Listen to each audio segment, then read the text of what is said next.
Hello, everyone, and welcome to Check the Credits, a journey through music's biggest blunders. Welcome to the podcast dedicated to getting to the bottom of how and why certain records get made. Did the Beatles ever put out a turd? Well, no, but John Lennon did. Paul McCartney has, George Harrison did, and Ringo certainly has. What about Jay-Z? The mighty Van Halen, Metallica, Eminem, the Stones. We're going to do some in-depth reconnaissance and uncover the stories behind some of the worst records ever made by the music industry's biggest bands and artists. We are your hosts, Michael Green and Sam Awood. Sammy, how are you, man? Welcome to episode 1. Thank you, Mikey. I'm feeling good. How are you? Actually, I should say... Baby, how you been? Oh, yeah. DLR. Oi. He's here. Oi. He's here.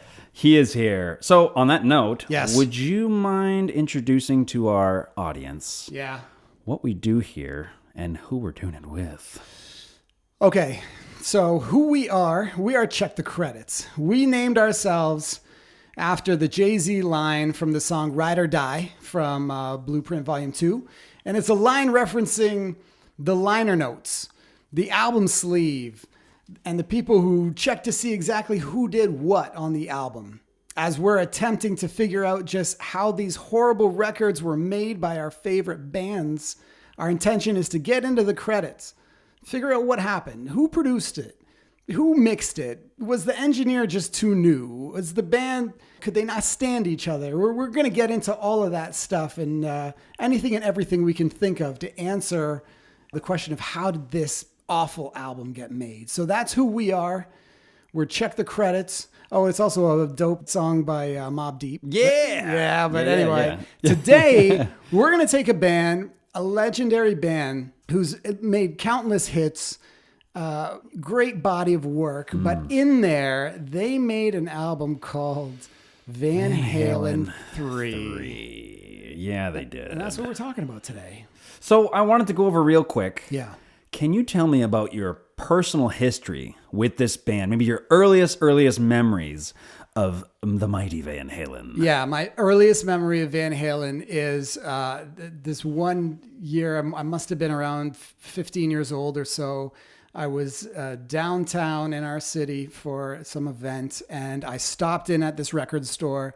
Never been there before, always wanted to go there. Went in, and I remember finding a Van Halen 1 for $5. And I was psyched because this is back in the day. This is back in the 90s. And is that a compact disc, a CD? I was used to buying CDs for like $20. Right. I had found this vinyl. Okay. Yeah, I found Van Halen 1 on vinyl for $5, and I thought that was an amazing deal. So I bought it.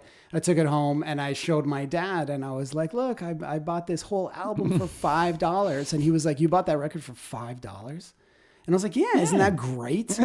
And he was just like, that's ridiculous. And then I didn't really know what he meant. And then the following weekend, literally the following weekend, he went garage sailing, and he came back with a crate full of records. And I'm like, that's amazing. And I'm going through it, and literally, and I don't know how this happened because my dad doesn't know Van Halen from anybody, but it had like multiple Van Halen records in it. Because I remember it had like 1984 and stuff like that. Yeah. And I was like, this is amazing. And he's like, I bought this whole crate for $5. And I was like, you gotta be kidding me, man. Like, I didn't know that. So that's my near and dear first memory of Van Halen. Schooled by Baba. Yeah, he just sunned me. Oh, that's awesome. So how about you? So because I was too young, my Beatles on Ed Sullivan moment was discovering my uncle's Van Halen record collection, all the Roth era albums. So my Beatles obsession happened later. Yeah. But you hear all the stories of people hearing Eruption for the first time. Yeah. And it completely blowing their minds. And that's what happened to me. Really? It was hearing AC/DC and hearing Eruption for the first time. It still does that to me. Really? So the Roth era is still my favorite era because that's my favorite Eddie era.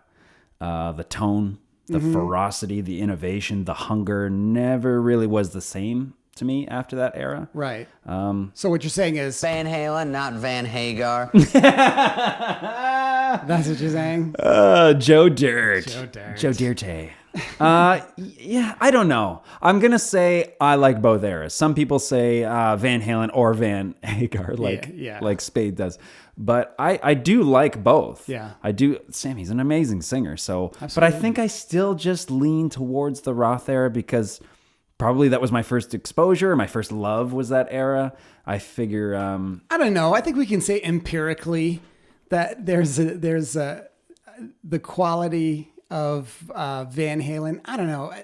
So I was a Sammy guy too for a little while. Yeah, okay. But I think when I look back on the entire catalog as we did in preparation for this, Because your name is Sammy.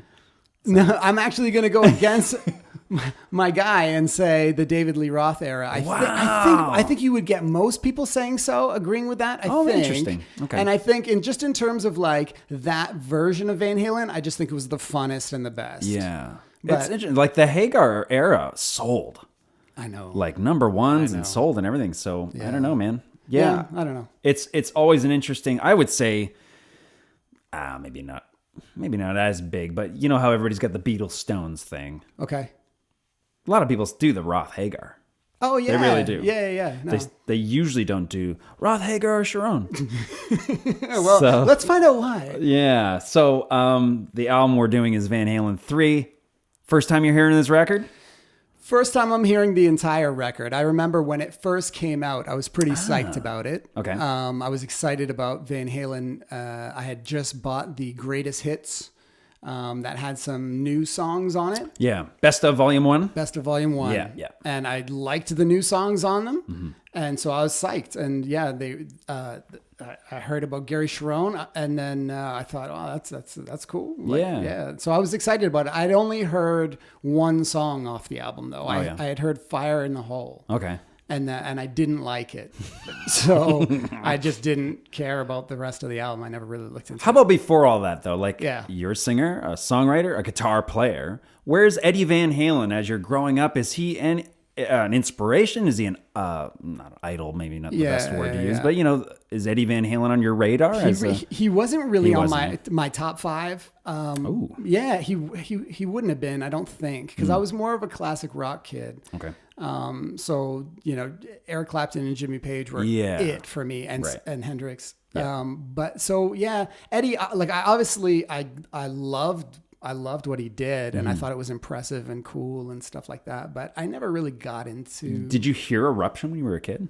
Not when I was so I discovered a lot of this stuff like in my teens. Yeah. So not like kid, Right. But yes, like around that time, around 13 to like 15. Right. Was- So he is talked about like in top 10, Yeah. you know, polls of greatest guitar players of all time. Do you agree with that? Yeah, Because yeah, you've got yeah. Hendrix, you got Beck, Yeah. you got Page, Clapton.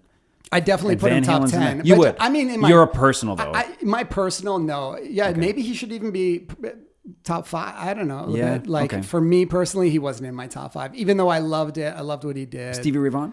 Yeah, I love Yeah, Stevie you Ray loved Vaughan. Stevie? Yeah. All right. Yeah. Cool, man. So yeah, for me, Van Halen records are always an event, and they were when I was a kid too.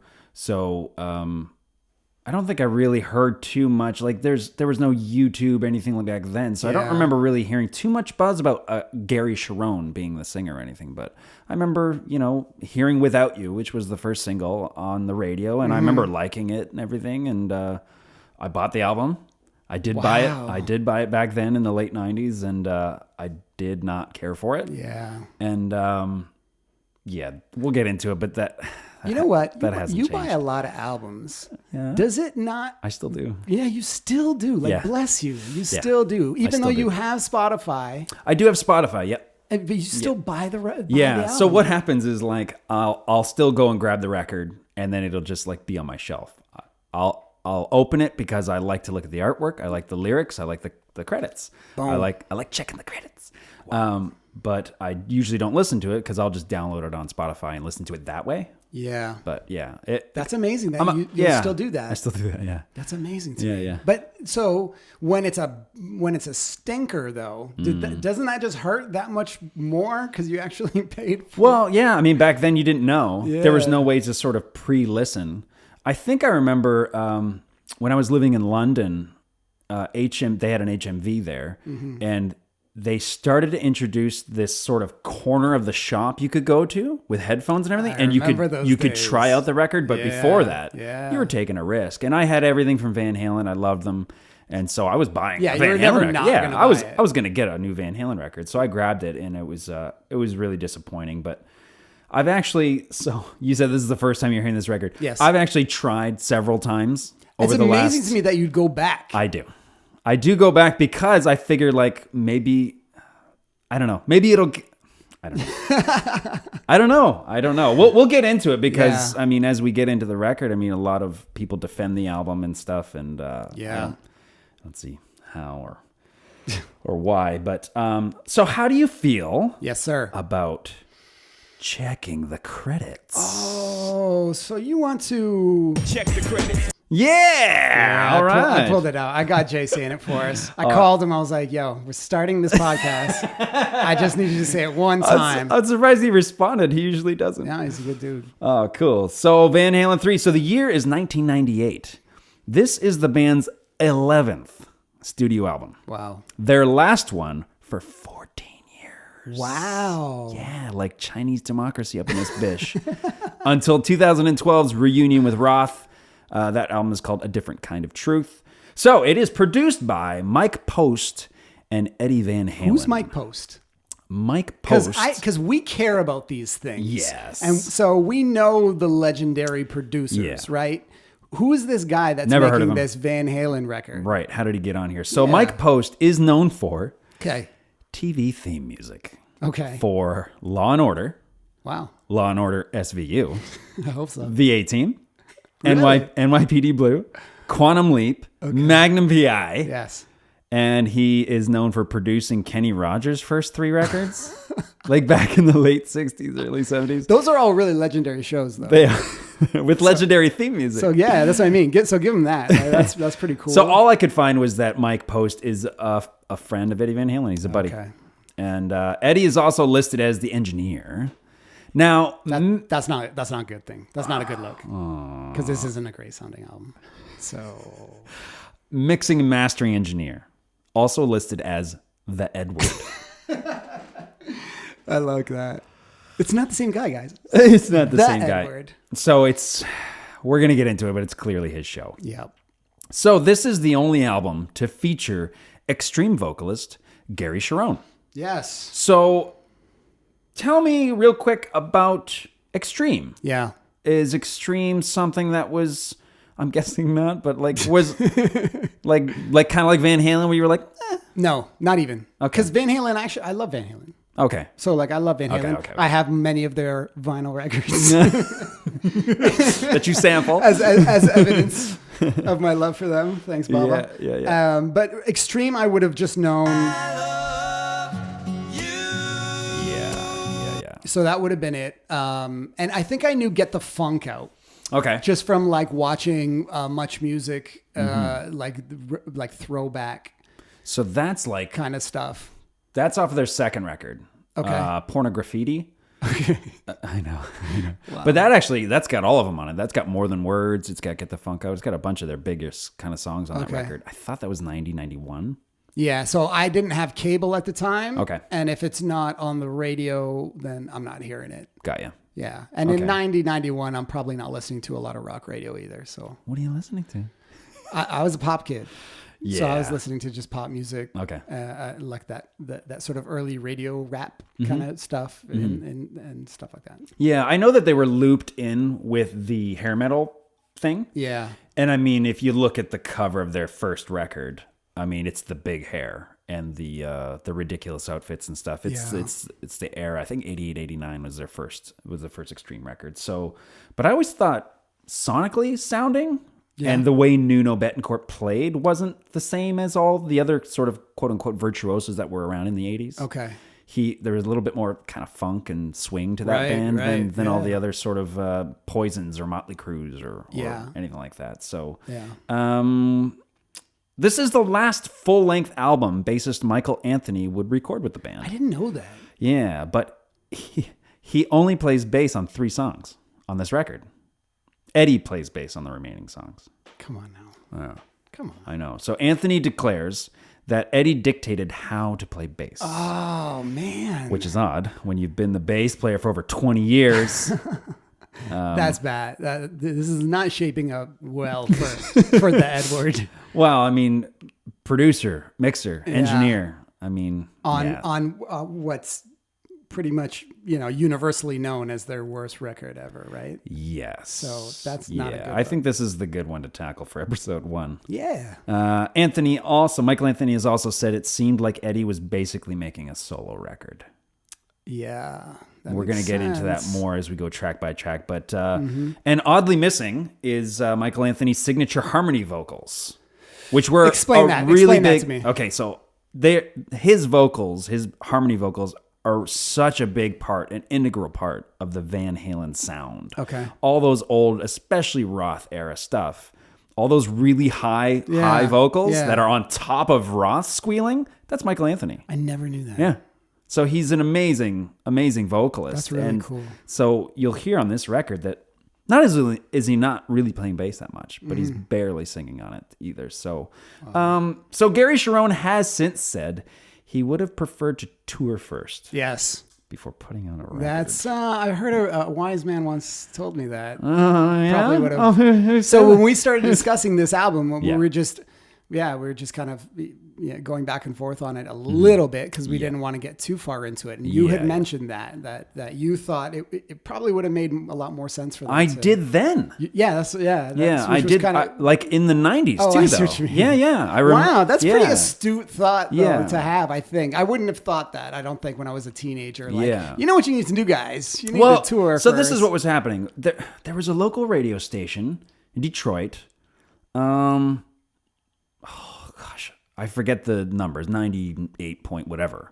But they used to play, I think it was Sunday nights, they would play live broadcasts of shows. Really? And I have all these cassette tapes still in storage. That's amazing. And I would tape them off the radio. Really? So there was a Hagar solo show that I caught. And he's like dissing Eddie and Alex live on the air and stuff. Because he's super sick. So his voice is shit. And he's like, but who cares? I can fucking sing, right?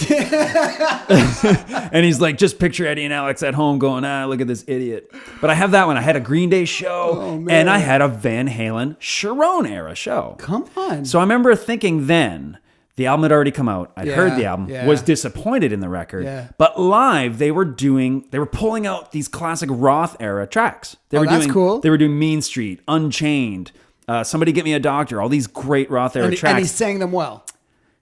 Yeah. Okay. Because, we'll get into it, but Cherone leans more towards Sammy's style of vocal. So okay. The Roth stuff's definitely easier for him to sing.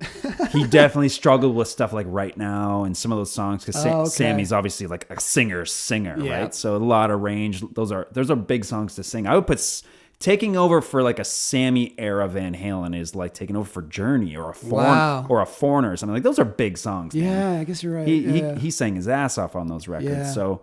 But I remember then listening, and he's pulling out all these Roth stuff. So live, they were going down really well. That's pretty cool. And then I think they would have established themselves as like, oh my gosh, this is great. Yeah. Then they put out a Cherone era record. But does that ever happen? Well, I don't know. I feel like they do album first. Yeah, I can't think of any band You're probably that right. did that.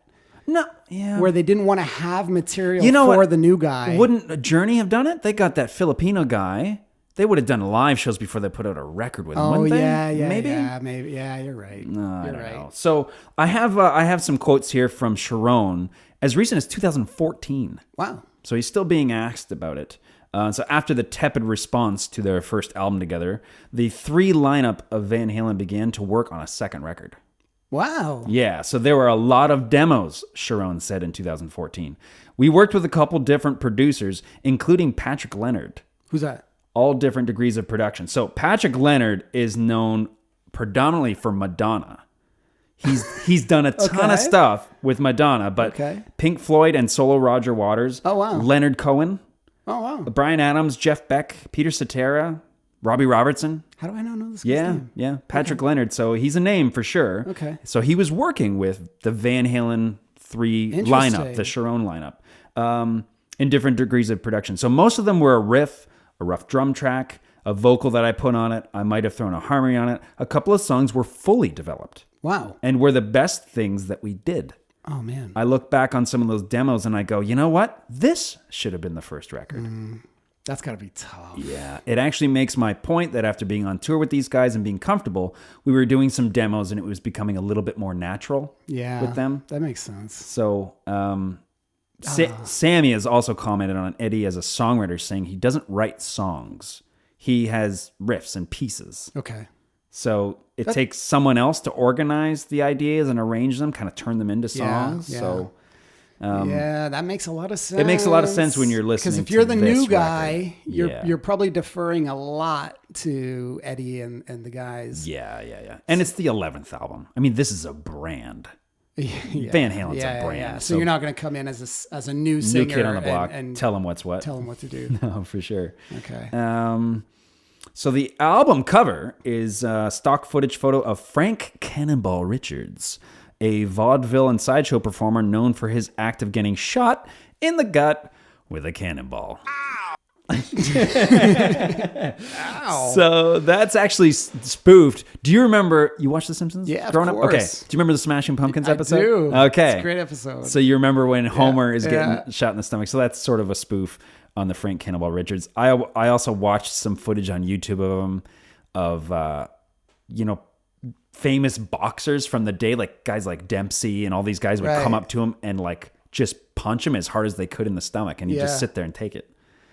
So isn't that how who's the magician? Houdini? Isn't that how Houdini died? I thought so. Yeah. Okay. Anyway. Yeah. Guy lived till he was 81. Oh, really? Yeah. He lived a long life. He didn't die young. Good for him. Dude, getting hit in the stomach with a cannonball. He lived a long life. So the band's next release was a double greatest hits album in 2004 called The Best of Both Worlds. Mm-hmm. It is a compilation of the Roth and Hagar eras. Wait a minute. What about the Cherone era? There are no tracks from Van Halen 3 are featured. So that makes sense. To me, it kind of hints at the retrospective feelings the band must have had towards the record. It's just 6 years after the album. They put out a greatest hits and it has no Cherone era tracks. So it's a bit of a shame. I mean, in this sort of research on this record and Gary Cherone and stuff, there was plenty of interviews with the band, plenty of interviews. They're on Howard Stern. You guys can check it out on YouTube. The quality isn't great, so we're not going to play any clips here, but of Howard asking Eddie and everything, and Eddie saying like it was just so great to all be on the same page. There's no egos. We're a family and blah, blah, blah. And really defending, saying, hey, we found our lead singer. This is our guy. This is the guy. Yeah. And remember Robin calls him out and says, Eddie, we've heard this We've already. heard this before. That was a good one. She called them on it because with Sammy and stuff. And so there's a lot of like defending the album, defending Gary and sort of getting everybody excited in interviews and stuff. And they did a good job of that, too. They did sell it. And then on a greatest hits record, you don't even... But I remember they sold it so well because I remember having a Guitar World magazine, or I think it was Guitar World, or one of those guitar magazines.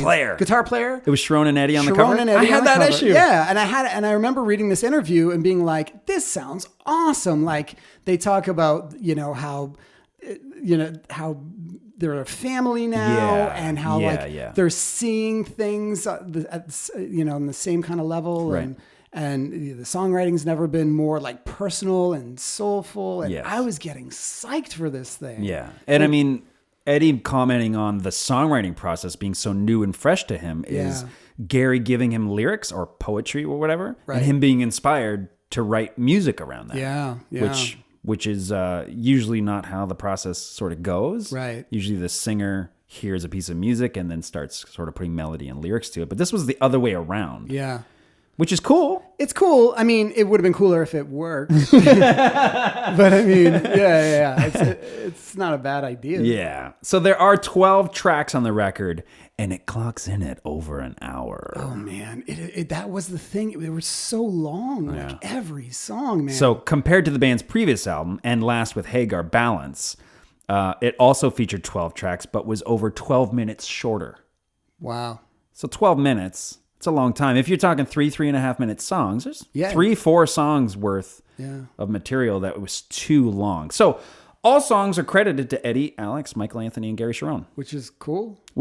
But I mean, I don't think it's true.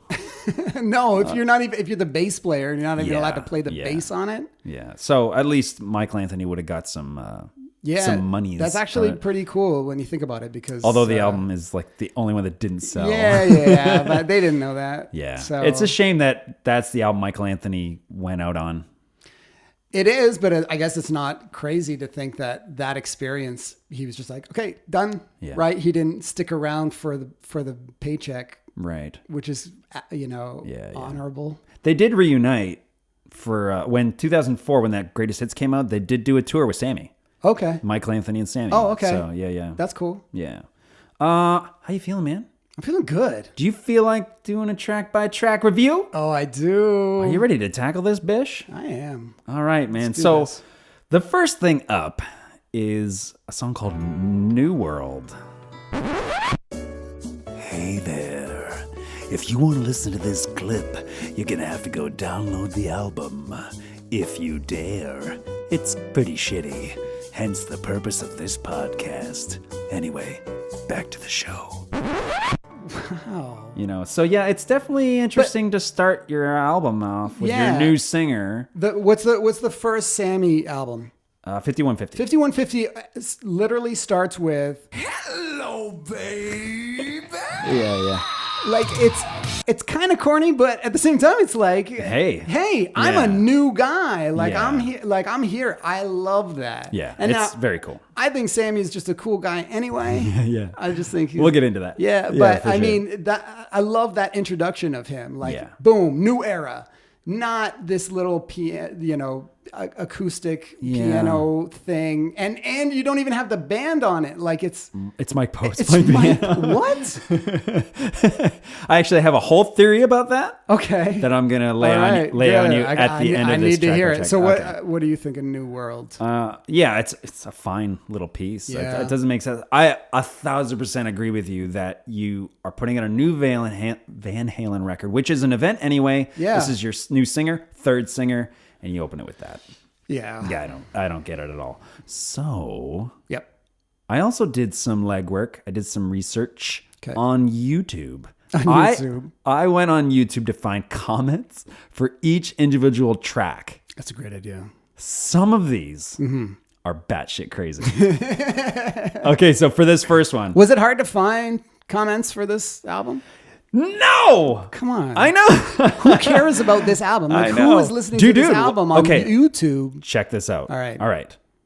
This one's, bear with me. And this is a comment on this song. On this song, New World. YouTube. Check this out. Okay. Orion Benjamin. Okay. 4 months ago. 4 months ago. Come on, guy. Now 4 years, 14 years. The album's 20 years old. Ready? Yeah. Crap? Hows and whys? My goodness. Now I have heard far worse ways to introduce an album worth of material. Why and how, and the compared to this one and that one way back in the past. What would you have? Another 2 or 3 eruptions? Look, it's very it's very simple. This is the overall sum of the feeling. This is the grand emotion being captured in the listener, and it takes you to a place of understanding and allows the listener to conscience adjust and place themselves for what is to come. That is what real musicians use intros for.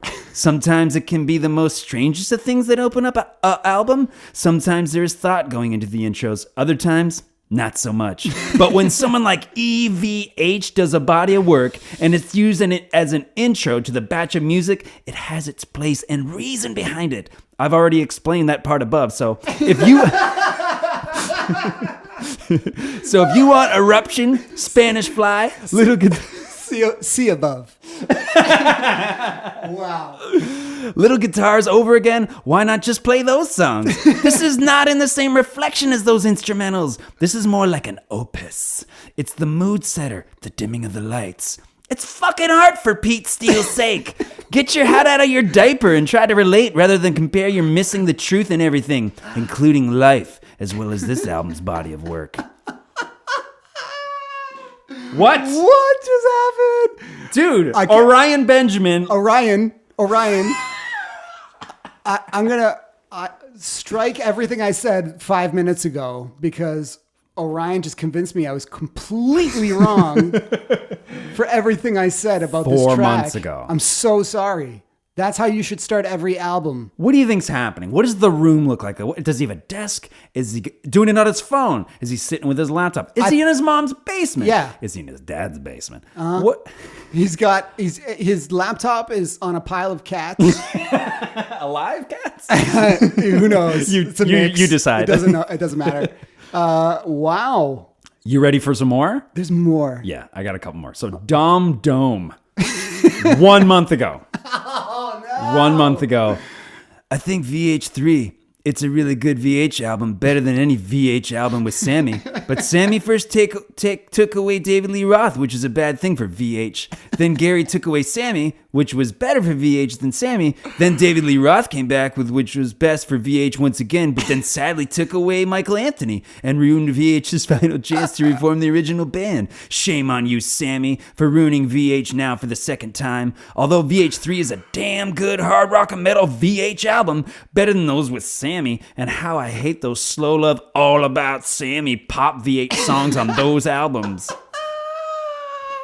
Man, what kind of crap is this? Oh, man. That guy. He said Sammy a lot. Why did you bother at doing an intro when you could have just read this guy's comment? I'm sorry. That was so great. He Should we just start goes over? through the entire band's history of the band. We're talking about VH, of course. If He said forgot. VH. Should I count how many times it says VH? I think we should only say VH for the Oh rest. my gosh. That was great. And finally, Boog56. Boog. 1 month ago says gay. Who said that? Oh, man. All right. The next song is Without You, Without You. Okay. which is the album's first single. How is this the first single? I don't remember. You missed hearing it. this. Yeah.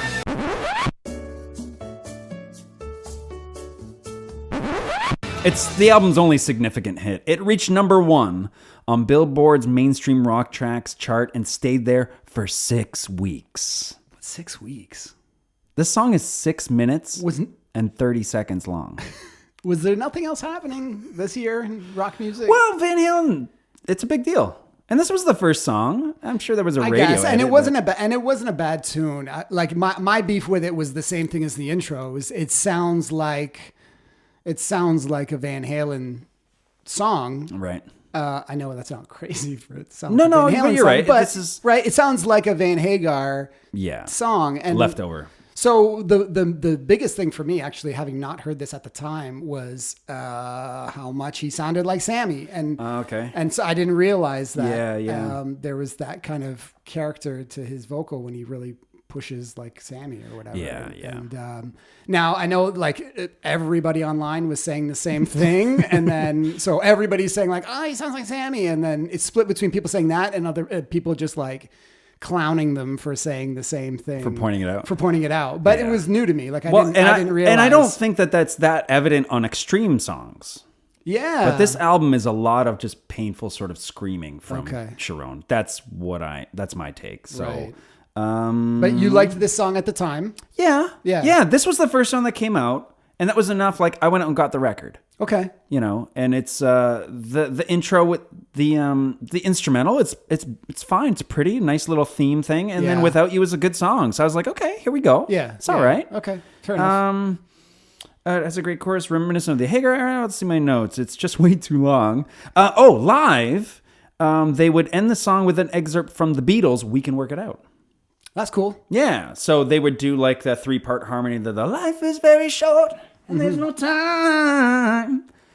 How about you? Do you like the track? It's okay. It's okay. So all right. let's go to YouTube. Can we? For Without You, we got George K. All right, George. 4 years ago. All right. I don't know if it's because I'm high, but the verses sound like Give It Away. So No. let's check that out. See if George is correct. Give it away, give it away, give it away now. Give it away, give it away, give it away now. The California, Scooby Dooby Imbadibba California. Don't they say California a lot in their songs? It's in there. I can see what the guy was talking about. Interesting. Yeah. Oh, that's funny. That's crazy to Good job, me. George K. That's crazy to me because that was actually one of the things I was thinking about with The Chili Peppers thing? with Gary Cherone. Right. Was that part of the reason why I thought he was a good choice was thinking back on all I knew from Extreme was More Than Words and Get the Funk Out. I remember the Get the Funk Out video. Yeah. And he looks like a young Anthony Kiedis. Like it's obviously a funky tune. Like the Chili Peppers would have been doing, in the late 80s and That's early interesting. 90s. Yeah. And he had some moves. He could dance. And so when he joined Van Halen, I thought like, oh, they're really going to be able to age, well with this guy. So that I imagine he's much younger than them. Like 5 or 6 years. Not brutally, but yeah. Younger than them. Yeah. He had some swag in my opinion. So I thought it could have been something cooler, if that's the way to say it. Like I just thought it might be a bit cooler. Yeah. I think it just really suited Extreme. Yeah. And I mean, I got some issues with Gary. Okay. His, stage presence on stage with Van Halen. For whatever reason, the way Gary performs live doesn't bother me with Extreme.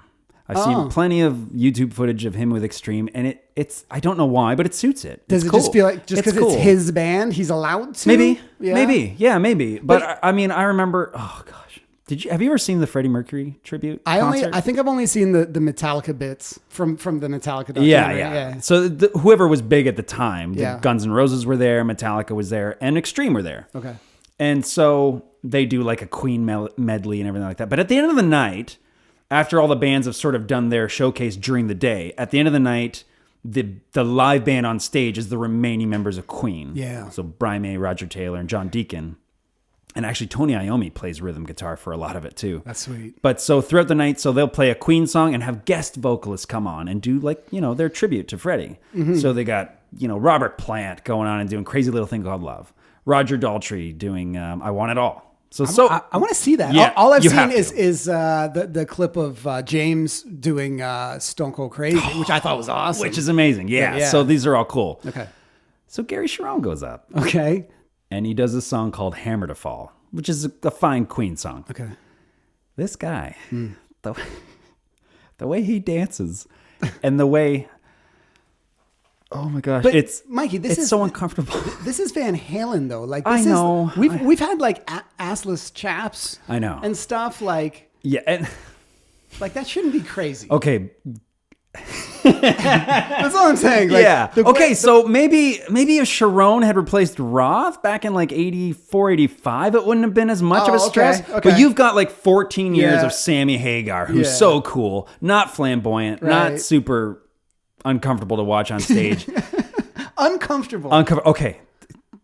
Dude. Yeah. This guy grabs onto Roger Taylor's bass drum and starts twerking and gyrating, just flipping his ass in the air. It's so... I got to see this. You have to see it. All right. So he brings that kind of thing to Van Halen live. Okay. And it just doesn't work. So maybe you're thinking like, so I get the Funk Out video. That's cool. Yeah. He's got some moves. He's got some swagger, or he jams. They might have cut that to make it maybe look more flattering. Maybe in post. Yeah, maybe. Mike post. But with Van Halen, it just doesn't. Yeah, it just doesn't work for me. I can see that, I guess. But I did think, like, when we were talking about how Extreme kind of got roped into the sort of hair metal and stuff like that. Like, it's kinda, and Van Halen transcended that. Yeah, and that's kind of sad because I feel like Extreme could have maybe transcended that. I have no idea where they went with their career afterwards. Yeah. But I feel like they, if they would have gone they were Chili Pepper lane, Yeah. that might have been cool for them. They could have maybe survived. I don't know, like In retrospect, we could probably say that. Yeah. But I don't know if in the 90s they would have been allowed to. A lot of those 80s sort of bands that tried to like, I guess we should grow up a little bit because these sort of quote unquote grunge bands are sort of taking the excessiveness and the coke and the big hair and the makeup of 80s and making it sound ridiculous and seem ridiculous. So I don't know if Extreme had done a Chili Pepper style album, if they would have been allowed to. Interesting. But the grunge era, the 90s sort of throwback to 70s hard rock with Pearl Jam and Nirvana, Soundgarden stuff killed Extreme, just like it did with your Warrants or whatever like that, all those types of bands. And I feel like they were better than that. I feel like Gary was a better singer than most of those bands. Nuno Bettencourt, obviously, a better guitar player than most of those guys. So sorry about the tangent. We'll go back to. What are we doing? We'll go back to YouTube. George K. Okay. I think he's right on the money with the "Give It Away" now. Yeah. In the verses, anyway. That's surprising. Yeah. Wow. So Cade Bosworth 5 years ago says, "I don't see why people don't like this. There's not one bad thing about Van Halen 3. It no worse than 5151." It's 5150, dick. If only they could have put out a second album with Cherone, it had potential. Oh, man. Not one bad thing about Van Halen 3. Not one bad thing. Dude, you know what? There's a lot of that kind of stuff on YouTube. I mean, defending this album. When you compare it to imaginary albums like 5151, maybe that's why. Oh, he kept putting on 5151 going like, there's no music here. So that's the name of Eddie's studio. 5150. He named it 5150. And he says that 1984 is technically the very first 5150 album because that's where they recorded that record. So it's like a police scanner APB type code. Oh, really? What's it I for, never knew though? that. I can't remember what it's for, though. Gosh, what's it called? It's like driving too fast or something. I'm probably wrong. Don't quote me. And finally, Waylon Van Halen, 6 years ago, says, Van Halen 3 was tight! Okay, on to One I Want. This was a single, too.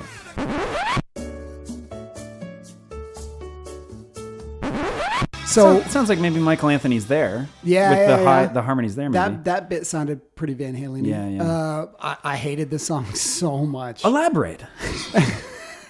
So, okay, if you're going through the experience of the album, so the first thing is the little instrumental. Yes. It sounds fine, whatever. Then Without You's fine. Without You comes on. It's a solid little track. Long. It's a little long. This song comes on, and as soon as he starts his little staccato-y verse, Superman. I was just like, he's looking for Lois. Oh man, it was embarrassing. Yeah. I was like, okay, no, this whole album is gonna suck. Like this is bad. I mean, that's why we're here. Yeah. You try and figure out, well, how did this get by everybody? Yeah. Like, it came across a little bit better like in the live footage, but that could be because it's a visual thing. Like people listen with their eyes, right? It's the twerking you appreciate. It. Okay. You're like, oh, I see now. So there's very little live footage of Gary with the guys in this era, but there's an Australian concert from Sydney. It's like over an hour, so it's probably been edited a little bit for television or whatever. And so he doesn't twerk because I was looking for it. Yeah. The most embarrassing thing I've seen Gary do isn't on that Freddie Mercury tribute at Wembley Stadium in front of 55,000 people. Oh, how many people are there? Just a couple people. Just a sea of people, and he's doing that. You guys you're going to want to check that out. We'll see if we can find then you'll be able to phase yourself out as almost complete. So I went to YouTube and found comments on this bish too. Love this. SSC217. Mm-hmm. Probably a Star Wars fan. 5 months ago, dude. Wow. This is the best Van Halen. The only album of theirs I like. What? That's just an unnecessary thing to say. Why do you got to say this is the, man, I know you're trying to make a point, but come on, don't say that. Just say, I really like this. I mean, they arguably have one of the greatest debut albums in rock music. Right. So how do you... The fact that they were able to make classic albums, bona fide classics with different frontmen is insane to me. Yeah. This is a great band. And that's the thing. Remember this, people. We're laughing at songs. We're like, but put it like, we want to put it in perspective. Like, obviously we love this band. Yes. This is an amazing band, Yeah. like amazing musicianship, great songwriters, all of that stuff. Yeah. This is a misstep that we can laugh at. Yeah. And they're not the only ones. Oh yeah, we're gonna be here for a while. Just subscribe now because we're gonna be here for a while. Oh yes. Yeah. Dill Pickled 9 months ago says, "Damn it, Gary, stop trying to sound like Sammy." I love the whisper. That's clearly what he was doing. Jacob Dalloway 2 years ago says, "They sounds like they are singing without teeth." Next up is From Afar. From Afar. Or Jafar. From Jafar?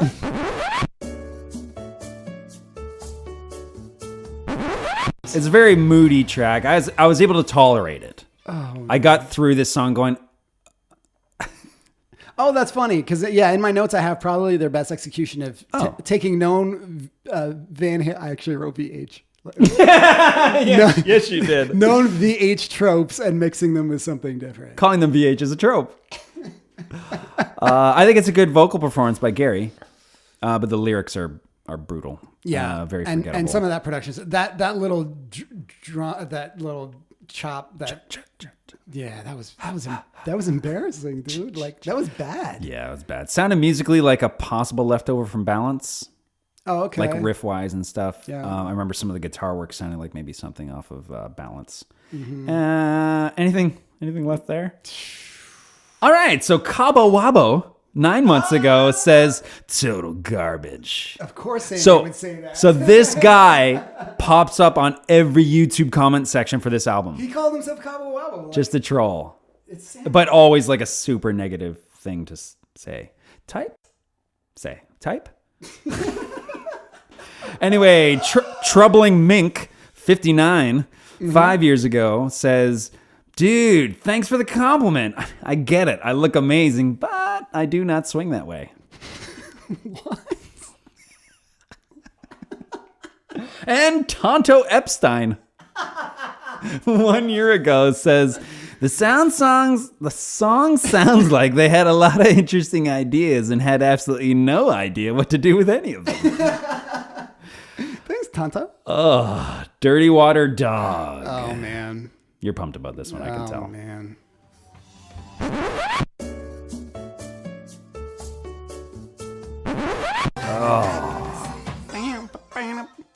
Look at you. Oh, I listened to it. You love this record. You told me I had to listen to this whole album a bunch of times, so I did. I apologize. That was really bad. Yeah, that's a mess. Like that was really bad. So it opens with a tribal tom thing from, I'd assume, Alex, although Michael Anthony mentioned that not only was Eddie playing most of the bass, he had even Don't say he was playing drums. He was even tracking drums for the record. Why call this a Van Halen record? Like, Well, why? this is what we're getting to the bottom to. Come on, Eddie. So I wanted to kind of go a little bit on an Alex Van Halen tangent, if I could. I think Alex Van Halen has a distinct sound. So he's an extremely talented, he's a solid drummer. Yeah. But more than that, Yeah. he has an actual sound that sets him apart all the Is others. the sound Right? Yeah. Yeah. It's the snare. It's the way. Yeah. That was probably the first thing I ever heard from Van Halen. Okay. Is that Tone Loc thing? The tone, yeah, exactly. The Tone Loc thing, right? Like I'm listening to. Let's do it. See, I know that now. I remember that. Yeah. Yes. And I mean that's a great chop too. I don't know if people out there remember "Wild Thing" by Tone Loc. I wonder how many times Alex has been sampled or. Yeah, it's that's kind of cool. I wonder. I mean, that's the classic. That was a big hit for Tone That's the Loc, too. classic one. It was one of his Bigger of ones, two yeah. of the big Yeah. ones. But I mean, just this is my little tangent on sampling. It's Here we go. well, I'm just. I don't know who's going to be listening to this podcast. What our demographic is going to be. Okay, fair enough. But here's something that we should probably state is that we're going to be all over the place. We're starting with Van Halen. Yes. Because we love Van Halen. but we love a lot of things. We love a lot of different genres. Yes, we do. We're going to go everywhere. So I hope the people listening, if you do have a problem with sampling and you think it's cheating somehow and not real musicianship or whatever, You're about to get schooled. Tell him, Sammy. Hopefully it does change, because I mean, it's pretty amazing what you're able to do when all you've got are records, and the fact that you could take like a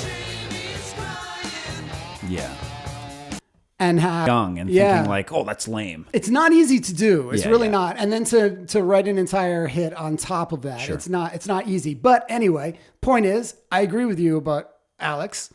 He's great drummer. Thanks, man. And Thanks for agreeing with me. sometimes.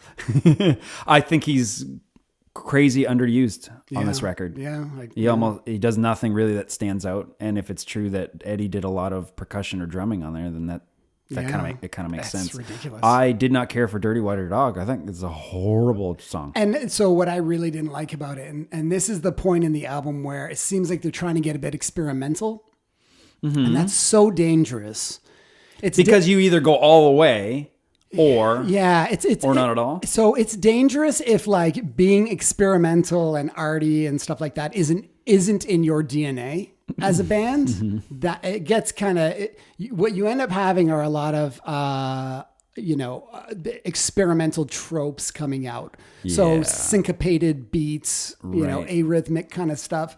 When you have like a lot of different like movements in the song, things like that. Those are all. Whenever you get a band that's trying to do their like experimental record, like you're always going to get these things that just kind of suck, meandering, and it meanders, and it just and there's no producer there to kind do you back. Apparently on track, there's no right? producer here, like real surrounded producer. by yes men, right? Yeah. How do you feel about listening to some YouTube comments that I found? I would love that. Yeah. Okay. Well, Simon Hollanda 3 years ago says, "Damn, what an amazing bass player Edward is." Wow. Wow. So this guy's reading the liner notes. Hey. Like, did he it was checking say the credits. bass? Eddie? I've got the album. I don't know. I don't know. Hold on. Let's stop. So you have this album. Yeah. You prepared for this album for a while. And at no point did you actually pull the album out. It doesn't say Eddie. Check the credits. It doesn't say what tracks Eddie. Oh, no, it doesn't. Okay. Eddie played. So you did check. You did look. A long time. I would have a long time ago. So how does this guy know? Just from his own research. Yeah, Simon can eat a dick. Johnny Sams 8 years ago says, well, let me put it like this. Eddie's guitar carried this shiznickel. You know shiznickel? Yeah. You spelled it right. Well. Like you would expect it to be. Nickel, but with shiz in front. Yeah. Chuck Pollard 1 month ago. Wow. Says, I love VH. But this to me sounds like dookie poo. Nice work, Chuck. Dookie poo. So we have shiznickel and dookie poo. Yeah. Wow. That's what we should have called the podcast. Wow. Shiznickel and dookie poo. Shiznickel and dookie poo. Once is the next song on the record.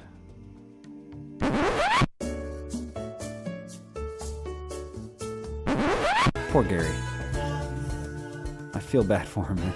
Like this track is really bad. It's my least favorite track on the album. Yeah. There's no Alex, just this cheesy loop beat thingy. It's awful. It's one of the worst songs in Van Halen's entire catalog. Yes. For me, anyway. Yes. But I did see a lot of people defend it online.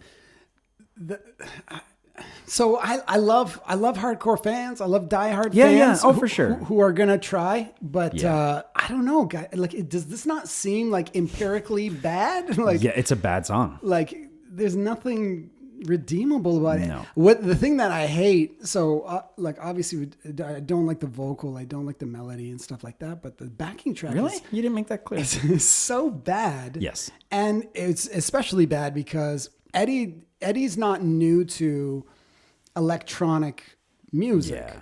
Like he's not. Like this is in the 90s too. Like let's put it in perspective. And it's their 11th people. album. It's their 11th album. So Yeah. they know how to make an album by this point. And it's the, late 90s. So you know how to marry rock music or organic instruments with electronic stuff. Yeah, Nine Inch Nails was out. Stuff like that. Yeah. Oh, yeah. But just going through the Van Halen catalog for this, Yeah. I didn't know it as well as you do. So I was actually really surprised at some of the songs that they did with like electronic elements and did well. Okay. So Example. I'm not talking about like right? Like that's not doing it well. Maybe at the time, I don't know. That was a big hit for them. But like but there were songs that had like these great, even like something like Dancing in the Streets. Yeah. That we've all heard a million times. When you just listen to that track, like the track, it's some good like electronic, work. Yeah. And then there was other songs that I didn't know about, but and I don't remember exactly. It's not as good as the Bowie and Jagger version, though. No. That happened, and we all let it happen. Yeah. No, but so that was one of the things with Eddie is I got a new appreciation for him as like a synth guy. And a composer. And that was actually really cool going through some of the old records. So what happened here? But what happened here? Because this just... Even the Sammy stuff, right? Like the riff for right now, the piano riff is insane. So. Yeah. But like this is just like... In terms of like this bad loop and bad everything, it doesn't seem like it was necessary to happen. Well, Cheap Seats 12, 5 months ago on YouTube, kind of agrees with you. Says, I feel like I'm tripping out. What the hell was Ed on during this time to think this stuff was good? VH, without Roth or Sammy running things was a rudderless ship. Ed should have stayed in his lane and not gotten such a huge ego. Wow. Period. Put a period on the end. I appreciate that. That's an interesting thing, talking about lead singers steering the ship. Right? Because we had briefly discussed that as well. It's made me kind of wonder if Eddie hasn't been the leader of this ship the entire time, because I just assumed he was. Yeah. I always assumed this was Eddie's band. The name is Van Halen. Right. He called all the shots. Yeah. Maybe this is coming from being a guitar player as well. But do you know whose idea it was to call the band Van Halen? No. It's Roth. Come on. Yeah. So what? Wait a minute. So David Lee Roth. Yeah. So Roth was in like the ego to end all egos. Come on, don't diss DLR. I'm not, but I don't even think he'd take that as a diss. Okay. like that. Like, oh, can you do that again? That guy said, "Let's name it after you." Okay. So what was happening? The band was called Mammoth. That's an awful name. Yeah. They were called Mammoth, and they were getting some steam. Okay. And something happened with the PA. It blew up or something. So Roth helped them out. And so what was happening all the time was that Eddie and Alex were paying Roth like $10, $20 or whatever to rent his PA. Okay. And the lead singer of the band at the time was Eddie. What? And Alex recognized that it wasn't really cutting it. Like Eddie he really should be focusing on his instrument. Okay. This is a foresight of Alex. That's amazing. This is obviously a great idea. Right. So this is Alex's idea. He you know goes, what? You should play the guitar more. Actually, awesome. Alex started on guitar and Eddie on drums. Somebody had to say that to Eddie. And then at one point they switched. That's amazing. Yeah. So Alex has this idea of like, instead of paying this guy to rent his PA, why don't we ask him to just be in the singer, and then we don't have to pay him to rent his PA anymore? That's amazing. And that's how. So Roth comes in. That's how Van Halen gets started. So Roth comes in and says, Mammoth's a shit name. Why don't we call the band Van Halen? Wow. It sounds original, doesn't sound like anything, and it's your last name. It was Roth's idea. Amazing. So I bring that up because you said maybe it's not Eddie's band. Right. I think Roth was such an integral part of that band, like more than maybe people realize, because Eddie is just this guitar god. Yeah. Right. And David Lee Roth doesn't make it easy on people to take him seriously. Yeah. So I could I think I've done that as well, where I just see him as like a goof. Yeah. Right. But people defend that he's arguably one of the greatest frontmen of all time. Like they'll loop him in with like your Steven Tyler, Paul Rodgers, Robert Plant, Freddie Mercury. You'll put David Lee Roth in there. You know what? I'm not mad at that. I'm not mad at that either. I wouldn't have said it if you said like name for real. I wouldn't have said it first. I'll let somebody else say it first. I'll follow all day. No, but being honest, like I'd never say that, but Yeah. that makes sense. Yeah. Yeah. Yeah, I mean, I think without him. But yeah, so you've got the Roth era being amazing. Sure.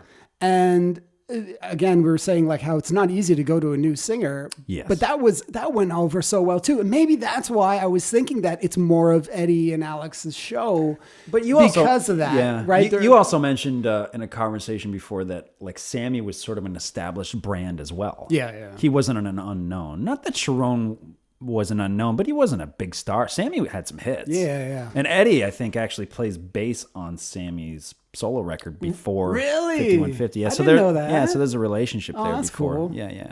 Yeah. So yeah, it makes me really wonder, like, if it is more about the lead singer with Van Halen, which really surprises me. But on this record too, Eddie mentions that the lyrics inspired the music. Yeah, I don't know because I don't know. The lyrics aren't good. Yeah, the lyrics aren't good, and maybe Cherone, it's either entirely his fault because he steered it, or he didn't say anything, and this is Eddie's first attempt at steering the ship, or something like that. Yeah. Okay. Yeah. Back to YouTube. I have a couple more YouTube comments on what song are we even doing? Oh, once. Frank Tibb 1 year ago says, "Nice Phil Collins in the Air Tonight cover." Yep, dude. Let's see if Frank Tibb is right. You agree? Yeah, I have. Sing it with me. Ready? I can feel it coming in the air tonight. Nice work, Frank Tibb. Wow. 1 year ago? I in my notes. Yeah. For once, have I have Phil Halen, Van Collins. Van Collins. So I'm with that guy. Nice work. Those are your only notes? Those are my only notes. So, Ernslinger 5 months ago says, "Nice dipshit comment, butt burp." But Bert. Burp. But burp. Butt burp. Burp. Which is slang for fart. Can we write these down? I don't want to forget. We had Shiznickel. Shiznickel. No. What was some of the other ones? Oh, no. If we forget them, you guys can post them on our page. Oh my gosh. Hey guys, this is one half of the long-winded duo. Just wanted to jump in and make sure you're enjoying the episode so far, and don't forget to check out part 2. Also, if you haven't yet, subscribe to the podcast so that you can be a part of all this gold. Share it and like it and tell all your friends. Hugs and kisses on all your pink parts.